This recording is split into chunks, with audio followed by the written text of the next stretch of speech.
జిల్లా కార్యదర్శి. ప్రధానంగా మైలవరం మండలంలోని దొమ్మర్నంద్యాల గ్రామంలోని జిల్లా పరిషత్ హై స్కూల్లో తెలుగు ఉపాధ్యాయుడు విష్ణు టీచరు విద్యార్థినుల పట్ల అసభ్య పదజాలంతో దూషిస్తూ ఈ ఇష్టానుసారంగా మాట్లాడుతున్నారని చెప్పేసి ఆరోపణలు రావడం జరిగింది. ఈ ఆరోపణలు నిజమా కాదా అని మాట్లాడాలని వస్తే ఈరోజు పత్రికా సోదరునుగా సైతం అలాగే విద్యార్థి యువజన సంఘాలని సైతం ఈరోజు కనీస ఎంక్వైరీ ఏం జరిగింది ఏం కథ అని విద్యార్థులతో కూడా మాట్లాడనీయకోకుండా ఉన్నారంటే ఇది ఆరోపణనా లేకపోతే నిజమా అని చెప్పేసి మేము డివైఎఫ్ఐ కడతా ఉన్నాం. ఎందుకంటే ఉదయం నుంచి ఈరోజు జరుగుతా ఉండే సందర్భంలో స్కూల్ దగ్గర ఉంటే ఎంఈఓలు సైతం ఈరోజు ఏం జరిగింది ఎంక్వైరీ, ఏం రిపోర్ట్ వచ్చింది, అసలు దీనిపైన ఏం చేయాలనుకుంటున్నారని ఈరోజు కనీస సమాచారం లేకపోయిన పరిస్థితి.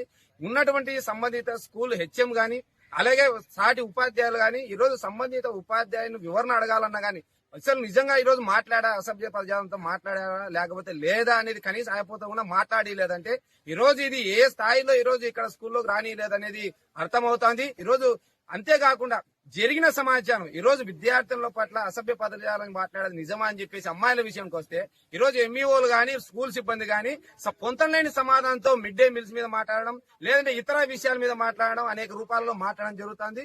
అంతేకాకుండా ఇక్కడ రక్షణ లేకుండా మేము తీరా ఉపాధ్యాయులు ఉన్నారు, విద్యార్థులు విరామ సమయంలో వందల మంది విద్యార్థులు రోజు బయటకు వచ్చిన సందర్భంలో విషకీటకాల పాము రావడం జరిగింది.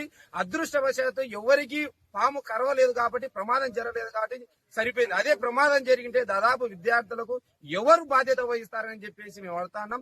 రక్షణ ఒకవైపు రక్షణ లేదు, ఇక్కడ మెయింటెనెన్స్ లేని పరిస్థితి. ఈరోజు ఉపాధ్యాయులలో ఐక్యత లేకుండా కేవలం ఉపాధ్యాయులు ఈరోజు గొడవలు పడుతూ వాళ్ళలో రాజకీయాలు వివరిస్తూ వాళ్ళు ఈరోజు బెదిరించే దూరంలో మొత్తం అందరినీ ఈరోజు స్తబ్దత చేసే ప్రయత్నం జరుగుతోంది. ఇది మేము డివైఎఫ్ఐగా తీవ్రంగా మేము ఖండిస్తా ఉన్నాం. కాబట్టి సంబంధించినటువంటి జరిగినటువంటి ఇది నిజమా అబద్ధమా అనేది కూడా నిజాలు చెప్పాల్సినటువంటి విద్యాశాఖ అధికారులు ఈరోజు ఏమాత్రం మాట్లాడుకోకుండా ఇది మాకు సంబంధం లేదన్నట్టు చేయడం జరుగుతుంది. కాబట్టి దీన్ని ఇప్పటికైనా కానీ ఏ సమగ్ర విచారణ ఏం జరిగిందని చెప్పేసి బయటికి రావాలి. లేకుంటే విద్యార్థుల తల్లిదండ్రులతో డివైఎఫ్ఐ ఆధ్వర్యంలో భవిష్యత్తులో ఆందోళన చేస్తామని చెప్పేసి మేము హెచ్చరిస్తా ఉన్నాం.